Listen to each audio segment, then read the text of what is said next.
Appalachia bonus episode number 1, Grandma Gatewood. Hey y'all, I'm Heather, and this is not Poison Appalachia, it's Wholesome Appalachia. Once a month, we'll take a walk on the brighter side of Appalachia, because there are a lot of good things in Appalachia. I'm just drawn more to the darker side of things. So the third Friday of every month, we'll have a Wholesome Appalachia episode. Today's episode is about an Appalachian from my area, Grandma Gatewood. If you have anything to do with the hiking world, you've most likely heard of Grandma Gatewood. She has an amazing story and was an amazing woman. So let's start with her story. Emma Rowena Gatewood was born in Gallia County in 1887 to her parents, Hugh and Evelyn Caldwell. She was born into the family of 15 children. Her father was a Civil War veteran, an amputee, and a heavy drinker, so he was pretty abusive. Because of this, her mother raised all the children pretty much on her own. Emma went to school until the 8th grade, which was quite common back then, but Emma was an avid reader. She enjoyed reading encyclopedias and the Greek classics and taught herself about wildlife and woodland plants that could be used as medicines and food. She also enjoyed writing poetry. On May 5th, 1907, at the age of 19, she married 27-year-old Perry Clayton, P.C. Gatewood, a college-educated primary school teacher and later tobacco farmer, with whom she had 11 children. He was a brutal man who expected a lot out of her. Not only did he expect her to do the housework, he would make her work burning tobacco beds, burning fences, and mixing cement. Within months of their wedding, PC started to beat his wife, a vicious pattern that continued for the duration of their marriage. In 1924, he was convicted of manslaughter after killing a man during an argument. He was ordered to pay restitution to the widow of the victim, but his prison sentence was suspended because he had 9 children and a farm to take care of. Emma recalled being beaten nearly to death on several occasions. When her husband became violent, she would often run into the woods, where she found peace and solitude. She left him once, but couldn't stand being away from her children. I read in one article that said, during a time when spousal abuse was considered strictly a personal matter, PC would often beat Emma in front of his employees, who would cheer him on, yelling, "Slap her again," which just makes me so mad. During one beating, she wrote that her husband had broken a broom over her head. These beatings continued until one day in 1939 when he broke her teeth, cracked one of her ribs, and nearly killed her. In response to this beating, Gatewood threw a sack of flour at him. When law enforcement officials arrived, they arrested Emma instead of her husband, because of course they did. She spent a night in the jail, but seeing her with broken teeth and a cracked rib, the town mayor took her in and found her a job. She filed for divorce in September 1940, and in February 1941, she testified against her husband in a hearing that resulted in the divorce being granted, giving her custody of the 3 children still at home, and with alimony to be paid by PC. This was at a time when divorce was difficult, and after her husband had repeatedly threatened to have her committed to an insane asylum as a means of maintaining control over her. For the first time in her life, she was free and didn't have to answer to anyone. 6 years later, she began working at various jobs, renovating her house and writing poetry. By 1951, all of her children were on their own. She actually owned a trailer park in Cheshire, which I just covered, and there's a plaque about her there. Gatewood's children were grown in 1949 when the National Geographic article about Eric Schaefer, the first man to thru-hike the AT, Appalachian Trail, the fact that no woman had solo hiked the AT presented a challenge to her. In her obituary, Gatewood's daughter stated that her mother had said, "If these men do it, I can do it." As someone who often sought refuge in the outdoors, she would frequently take walks in the woods behind her house when she was married to her abusive husband. It's theorized that Gatewood sought out the Appalachian Trail in part as a sort of sanctuary. So, Appalachia and Appalachian Mountains are 2 different things. While many parts of both overlap, the Appalachian Mountains extend well beyond the region of Appalachia. It's kind of confusing, and I really don't understand why it's 2 different areas, but Appalachia is a geographic region located in the central and southern sections of the Appalachian Mountains of the eastern United States. Its boundaries stretch from the western Catskill Mountains of New York into Pennsylvania, continuing on through the Blue Ridge Mountains and Great Smoky Mountains into northern Georgia, Alabama, and Mississippi. with West Virginia being the only state in which the entire state is within the boundaries of Appalachia. Think of Appalachia as a cultural region. Then the Appalachian Mountains, often called the Appalachians, are a mountain range in eastern and northeastern North America. The term Appalachian refers to several different regions associated with mountain range and its surrounding terrain. The general definition used is one followed by the United States Geological Survey and the Geological Survey of Canada to describe on the respective countries' physiographic regions. The U.S. uses the term Appalachian Highlands, and Canada uses the term Appalachian Uplands. The Appalachian Mountains are not synonymous with the Appalachian Plateau, which is one of the provinces of the Appalachian Highlands. So super confusing. But the Appalachian Trail goes through the Appalachian Mountains, and obviously through a lot of Appalachia. The Appalachian Trail, also called the AT, is a hiking trail in the United States, extending about 2,200 miles between Springer Mountain in Georgia and Mount Katahdin in Maine, and passing through 14 states. The Appalachian Trail Conservancy claims that the Appalachian Trail to be the world's longest hiking-only trail. More than 3 million people hike segments of it each year. So, are you confused yet? I'm a little confused. But let's talk about the Appalachian Trail a little bit. The trail was first proposed in 1921 and completed in 1937. Improvements and changes have continued since then. It became the Appalachian National Scenic Trail under the National Trail System Act of 1968. The trail is maintained by 31 trail clubs and multiple partnerships and managed by the National Park Service, the United States Forest Service, and the nonprofit Appalachian Trail Conservancy. Most of the trail is in forest or wildlands, but some of the parts traverse towns, roads, and farms. From north to south, it passes through Georgia, North Carolina, Tennessee, Virginia, West Virginia, Maryland, Pennsylvania, New York, New Jersey, Connecticut, Massachusetts, Vermont, New Hampshire, and Maine. Now, in West Virginia, it's just through a very tiny part, Harper's Ferry, just very corner of West Virginia. And in Pennsylvania, part of it goes through Centralia, which I talked about in last week's episode, or this week's episode, really. So it's kind of interesting. Through hikers walk the entire trail in a season. The number of through hikers per year has increased steadily since 2010, with 715 northbound and 133 southbound through hikes reported in 2017. I don't know why, but most people start in the south and go north. So that's just kind of, I think, the easier way to go. Maybe. I'm not sure why they do that, but it's definitely the preferred way. The Appalachian Trail Conservancy estimates that there are over 3,000 attempts to traverse the entire trail each year, about 25% of which succeed. Many books, documentaries, and websites are dedicated to the pursuit. Some hike from one end to the other and then turn around and through hike the other way. A yo-yo is called. In 1921, regional planner Benton McKay published an article promoting the creation of a trail to preserve the Appalachian Mountains as a wilderness retreat from urban life. McKay's inspiration came from hiking to the summit of Vermont's Stratton Mountain and feeling a sense of being on top of the world. Progress on the AT got an assist in 1933 with the creation of the Civilian Conservation Corps, CCC, a volunteer public work relief program that employed unmarried men ages 18 to 25.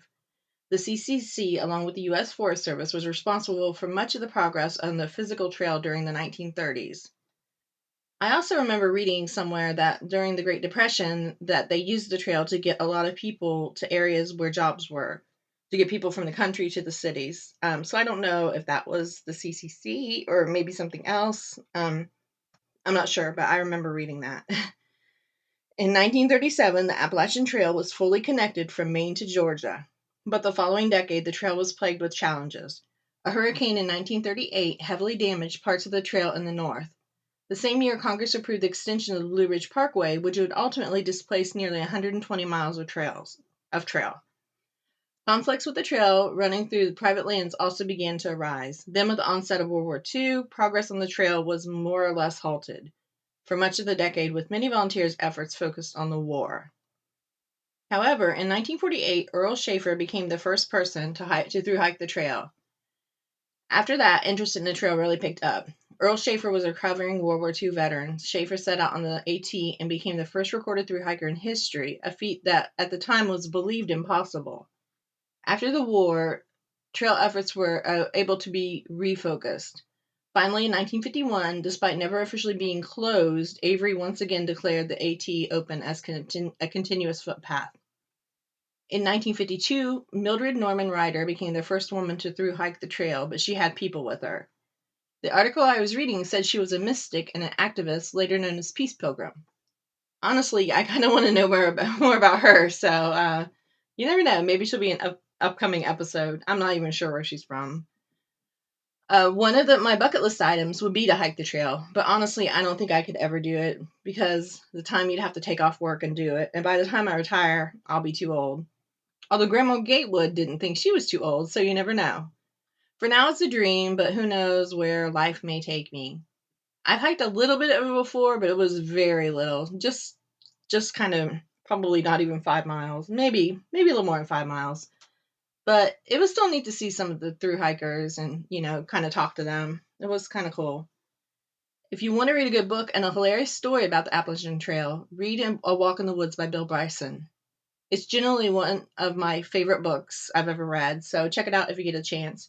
There's also a movie about it with Robert Redford, which it's actually pretty good too, but the book is so much funnier. So I definitely recommend the book if you're interested. But let's get back to Grandma Gatewood, the reason we're here. So in 1949, she read a National Geographic article about the Appalachian Trail. In it stated that the trail did not need special training to traverse. Instead, there were plenty of shelters and basically anyone could do it. In July 1954, she headed to Maine to hike the Appalachian Trail south to Georgia. Gatewood did not even make it out of Maine. It was the middle of summer, it was hot, and there were all kinds of bugs in her face. She swatted at them, knocked her glasses off, and broke them.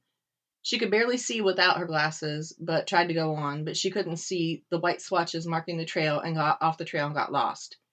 Luckily, she wasn't too far from the trail and made her way to some rangers. They told her to go home. So she went home a bit defeated, but was determined to make the trek. The next year, Gatewood made the trek again, but this time she started in Georgia to avoid the rangers who had discouraged her on her first trip. In neither instance did she tell her children where she was going. She just told them she was going for a hike. Her second trip, she flew to Atlanta, Georgia, took a taxi to Springer Mountain, Georgia to start the hike. She started the hike with just her and her backpack on May 3rd, 1955, when it wouldn't be as hot as her first attempt in July in Maine. Her backpack was just a denim sack that she had sewed together herself, and she stuffed it with a shower curtain for shelter, a blanket, a few simple items, first aid supplies, and a coat. She had a pair of Keds tennis shoes on her feet. She had Vienna sausages, raisins, peanuts, bouillon cubes, and powdered milk. Her first aid supplies were a tin of Band-Aids, a bottle of iodine, bobby pins, and a jar of Vicks salve. She also had a flashlight and pen and paper. Her total pack weight was 17 pounds, which would be the envy of any thru hiker today. Usually, I think their packs are about 35 pounds, so just imagine that. She did it on 17 pounds of supplies. Her first night, she stayed at a home of a family that lived near the trail.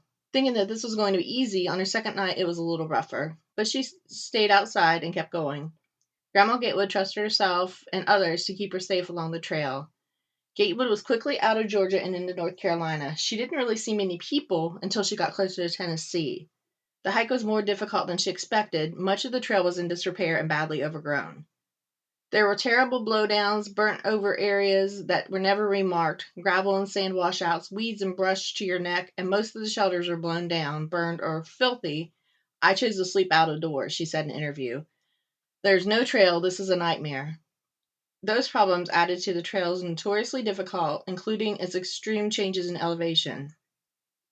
For some fool reason, they always lead you up over the biggest rock to the top of the biggest mountain they can find, she declared. I thought if it would be a nice lark. It wasn't. Even with the challenges, though, Gatewood kept up a pace of 14 miles a day, often walking from sunrise to sunset, and regularly outpacing younger hikers on the trail. In the southern states, local newspapers started picking up the story of the grandmother who was attempting to hike the trail's full length, and soon the Associated Press wrote a profile on her walk. As word spread, people across the country started following news reports about Grandma Gatewood, tracking her progress along the trail. Much of America was pulling for her. She actually had so many reporters to get her story that, and they were trying to meet her on a trail. She was afraid that it would slow her down to the point she couldn't finish the trail. But still, she tried to meet with as many people as she could. A woman from Sports Illustrated met with her, hiked with her a couple of days, and got her story. She was featured in the magazine. Across the 2,160-mile trail, Gatewood hardly met an unkind stranger. Most folks were more than happy to take her in for the night and prepare food. Although she spent many nights outside, she was comfortably indoors more nights than one might imagine for a wilderness journey. The northernmost portions of the Appalachian Trail are arguably the most difficult. With summer over, temperatures were becoming uncomfortably cold for sleeping bagless Gatewood. She weathered two hurricanes, Hurricane Connie and Hurricane Diana, but she persevered. This was all through New England. On September 25, 1955, Emma Gatewood, 67, became the first woman to thru-hike the Appalachian Trail alone.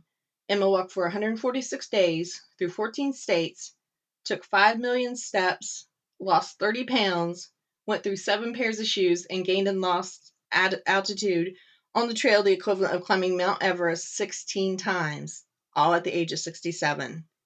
By all accounts, it does not seem that she completed the journey to make a feminist statement. Instead, she quite simply enjoyed being outside. That being said, Gatewood was undoubtedly aware of the growing feminist and civil rights movements across the United States. In 1950s America, women were relegated to the roles of housewife, mother, and caretaker, leading to Betty Friedan's 1963 publishing of The Feminine Mystique. As a survivor of domestic violence, Gatewood was intimately aware of the particular challenges that women faced. Even with these challenges, Gatewood kept her pace and kept going, passing many younger hikers in the southern states. Local newspapers, like I said, started picking up her story of the grandmother who was attempting to hike the trail's full length. And as word spread, people across the country started following her on the news and talking about her progress. Much of America was pulling for her, said Ben Montgomery, author of the best-selling book Grandma Gatewood's Walk. People were clipping newspaper articles at kitchen tables and watching her traipse across the evening news on television, wondering whether she'd survive, this woman in such a mean place. The day before she climbed Mount Katahdin to complete her hike, Gatewood fell and broke her glasses again, just as she had on her first attempt. She also bruised her face and sprained her ankle. In spite of this, on September 25, 1955, she did complete the trail in one season, the first woman to solo hike the trail in one season. Upon reaching the summit of Katahdin on that cold, windy day, she sang America the Beautiful. Given her age, limited gear, and the condition of the trail, the pace with which she hiked was noteworthy. Like I said, she averaged 14 miles a day. The members of at least one Boy Scout troop and their leaders reported that they were unable to keep up with her. Gatewood's highly publicized descriptions of the poor conditions of the trail prompted improvements from the management of the trail. Shelters were rebuilt and trails were cleared and remarked. Media coverage of her hike led to repairs and restoration of the trail. She may indeed have saved the trail from falling into ruin. And after her first hike, Grandma Gatewood was famous. She was on Bet Your Life with Groucho Marx, which I've actually seen a clip of that, and it's pretty funny. She kind of had a good sense of humor, and she was really cute on there. She's also on several news programs. In addition, she was invited as a featured guest on the News and Talk television program Today Show with David Garroway, and won $200 on the television quiz show Welcome Travelers. In June 1956, U.S. Representative Thomas A. Jenkins of Ohio entered a description of Gatewood's accomplishments and subsequent publicity in the Congressional Record. After hiking the Appalachian Trail for the first time, she hiked the Oregon Trail. This was part of an Oregon Centennial celebration, and her stroll covered almost 2,000 miles and took 3 months. In a walk from Independence, Missouri to Portland, Oregon, her arrival in Portland was celebrated as Grandma Gatewood Day. 2 years later, in 1957, she hiked the Appalachian Trail again, making her the first person, male or female, to have completed a through hike at the trail twice. Then in 1964, age 76, she did the trail once again. This time it was in sections, and she became the first person to hike the trail 3 times. By the time she eventually retired from hiking, she had a total of 14,000 miles hiked a total of 14,000 miles. Emma is America's most famous hiker and was the best ambassador for the Appalachian Trail. She's accredited for helping save the nation's foremost trail. She also never lost her love for Ohio's forests and natural places. Ohio has its own long-distance hiking trail, the Buckeye Trail. It meanders for 1,444 miles, reaching every corner of the state. Emma had a hand in the Buckeye Trail, too. In 1958, Merrill Gilfillan, Merrill Gilfillan wrote an article for the Columbus Dispatch proposing a trail from Cincinnati to Lake Erie. One of his hopes is that the trail would serve as an encouragement to young people to slow down and learn about their native land. Spurred on by the article, several people, including Merrill, met in Columbus in February 1959 to discuss building such a trail. In June, they formed a nonprofit organization, the Buckeye Trail Association. The first 20 miles were dedicated on September 19, 1959 in Hocking County. Several of the founders and early leaders were among the 34 people making that dedication hike, including Buckeye Trail Association's most famous grandma, Emma Gatewood. From the beginning, the trail grew to over 1,444 miles under the auspices of the BTA. It was completed near Deer Lick Cave in the Cuyahoga Valley National Recreation Area in 1980. The purpose of the association is to promote the construction, maintenance, and use of statewide trail system within the state of Ohio, to be supplemented with slide trails, campsites, and other facilities, so as to render accessible some of the historical and beauty spots for the Ohio Buckeye State. The trail shall be primarily a footpath, but certain portions may be designated for horsemen and or other non-motorized vehicles. So today, the Buckeye Trail Association is large, a strong body of volunteers who maintain and promote the trail. Though the entire route is marked, the Buckeye Trail continues to change and improve.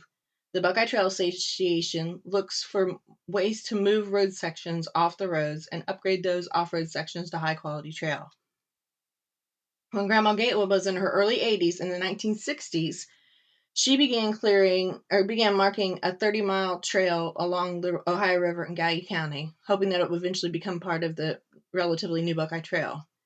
At 80 plus years, she would be out working on this trail for 10 or more hours per day. Unfortunately, it never connected. And I really can't find what happened to those 30 miles.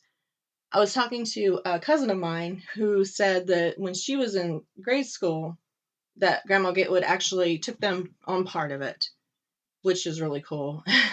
But I don't think anything really happened with it, unfortunately. I think it's probably just grown over now. But I wish I knew more about it. Emma Gatewood was a woman who, even when challenging times arose, refused to give up. Her work and dedication will forever serve as a role model for women and hikers. Even though the Buckeye Trail would never make it to Gallia County, Emma was one of the founding members of the Buckeye Trail Association. She was there for the group's inaugural hike in September 1959, when the first 20 miles were dedicated in Hocking Hills. Then, in January 1967, she led a hike through a 6-mile section of Hocking Hills, which became an annual winter tradition. When she showed up for the final winter hike in 1973, age was catching up with her, and she couldn't physically make the hike. But she stood at the trailhead and greeted the 2,500 people who had come out, including many old friends and people eager to meet Ohio's celebrity hiker. The Hocking Hills winter hike is still very popular and draws huge crowds to this day. So it's fitting that her favorite section of the trail is now called the Grandma Gatewood Memorial Trail. In 1973, shortly before her death, she took a lengthy bus trip with an open-ended ticket visiting all the contiguous United States plus 3 Canadian provinces. When she showed up for her final hike in 1973, she couldn't physically do the hike, but I think I already said this, I apologize. But she did die later that year on June 4th, 1973. Gatewood was a life member of the National Camper and Hikers Association and the Roanoke Appalachian Trail Club. She was one of the founding members, director emeritus, and a lifetime member of the Buckeye Trail Association. Grandma Gatewood's various feats inspired people across the country to try hiking some of America's beautiful trails. Today, an estimated 2 million people hike part of the Appalachian Trail every year, and nearly 1,000 people a year attempt it through hike. She's considered a pioneer of the ultralight backpacking movement, which emphasizes carrying the lightest and simplest gear possible for any trip. At the time of her death, at 85 from a heart attack. Gatewood had one surviving sister plus 66 living descendants, 11 children, 24 grandchildren, 30 great grandchildren, and one great great grandchild. Her funeral was held at the Wall Hollywood Funeral Home, and she was buried in the Ohio Valley Memorial Gardens. Her grave simply says Emma Gatewood, Emma R. Gatewood, Grandma. Now, I was reading on something that they're trying to raise funds to put a statue up there, which I think would be really cool. I mean, we should have one somewhere in Guy County. She's a major part of our county. And Grandma Gatewood was inducted into the 2012 Appalachian Trail Hall of Fame. What an amazing woman. Can you imagine doing the things she did? She went through so much in her life and was a tough and strong woman. She's a great role model for any of us. And like I said, she ran a little trailer park in Cheshire for quite a few years. So that's cool that she was up our way too in the county. It's funny how things tie back to each other a lot in Appalachia. I hope you like this first episode of Wholesome Appalachia. I'm just making them bonus episodes in case you want to listen to my regular content and not, learn about some positive Appalachians. But if you want to, follow along. The third Friday of every month, I'll be posting a Wholesome Appalachia episode. If you want to contact me, you can find me on socials under Poison Appalachia. PoisonAppalachia@gmail.com is my email address. And the best way to contact me is probably on Facebook. But, you can contact me wherever. Thanks as always for listening. I appreciate you all so much. Have a great day. Bye, y'all.